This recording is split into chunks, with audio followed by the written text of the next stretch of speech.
प्रिय विद्यार्थियों, नमस्ते। बच्चों, आज हम कक्षा 12th अनिवार्य हिंदी में भक्ति नामक संस्मरणात्मक रेखाचित्र भाग 2 पढ़ेंगे, जिसकी लेखिका महादेवी वर्मा है।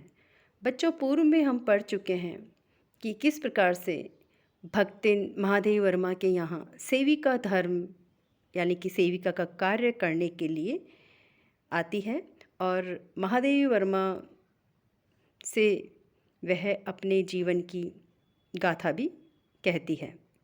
और भक्तिन का नाम भक्तिन कैसे पड़ा, क्योंकि उसका मूल नाम लक्ष्मी या लक्ष्मीन था, उसके बारे में भी हमने पढ़ा था। अब बच्चों आगे, भक्तिन के जीवन का इतिवृत्त बिना जाने हुए उसके स्वभाव को पूर्णतः क्या अंशतः समझना भी कठिन होगा।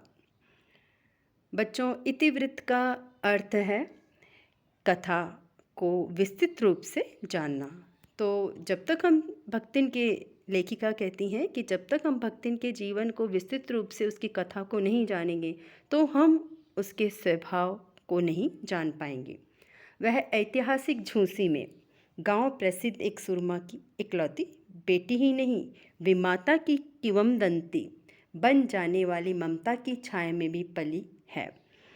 बच्चों, झूंसी गंगा के तट पर इलाहाबाद के पास का स्थान, जहाँ प्राचीन काल में प्रतिष्ठानपुरी नाम की नगरी बसी हुई थी।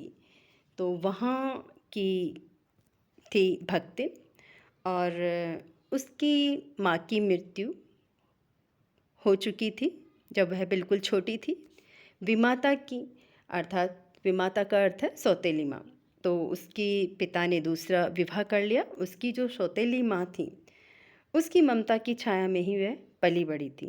और बच्चों, ये एक जन प्रसिद्ध बात है, किंवदंती यानी कि लोक प्रसिद्ध बात या जन प्रसिद्ध कथा, कि विमाता का व्यवहार कभी भी अपने सौतेले बच्चों के प्रति ममता भरा नहीं होता।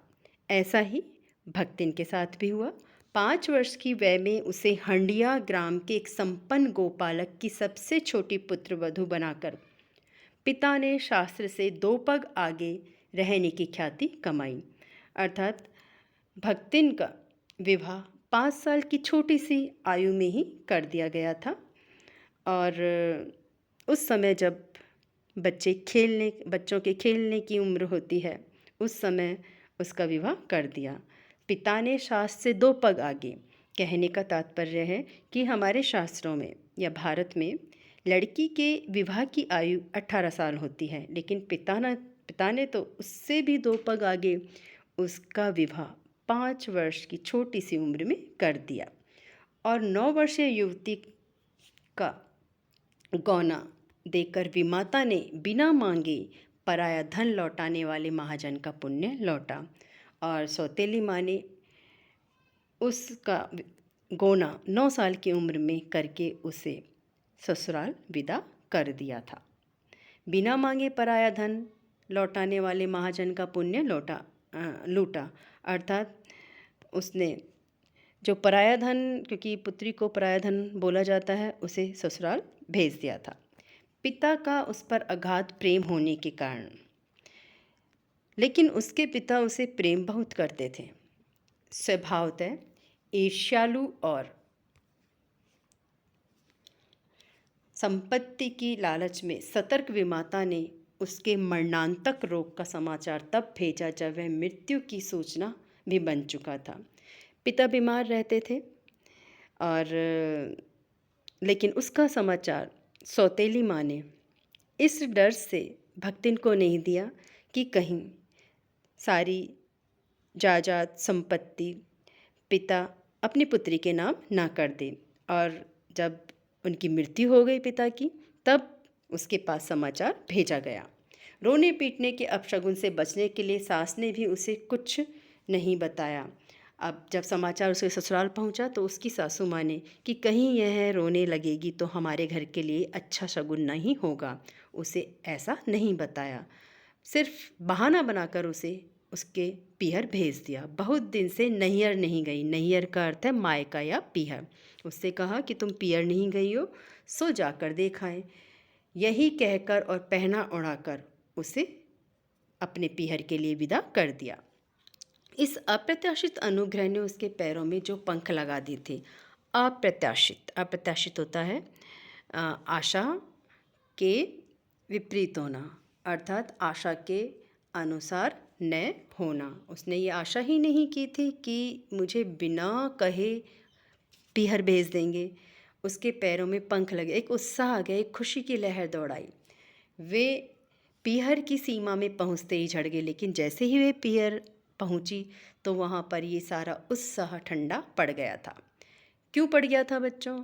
क्योंकि पिता की मृत्यु हो ही चुकी थी और आसपास के लोगों ने जब देखा कि लक्ष्मण इतनी लेट आई है, इतनी देरी से आई है अपने पिता की मृत्यु का समाचार सुनकर, तो सब ये बोले हाय लक्ष्मण अब आई को कि अस्पष्ट पूर्ण पुनरावृत्ति, यानी कि स्पष्ट उसके समझ में नहीं आ रहा, लेकिन बार बार ये आवाज़ आ रही थी और स्पष्ट सहानुभूतिपूर्ण दृष्टियाँ उसे घर तक ठेल ले गईं।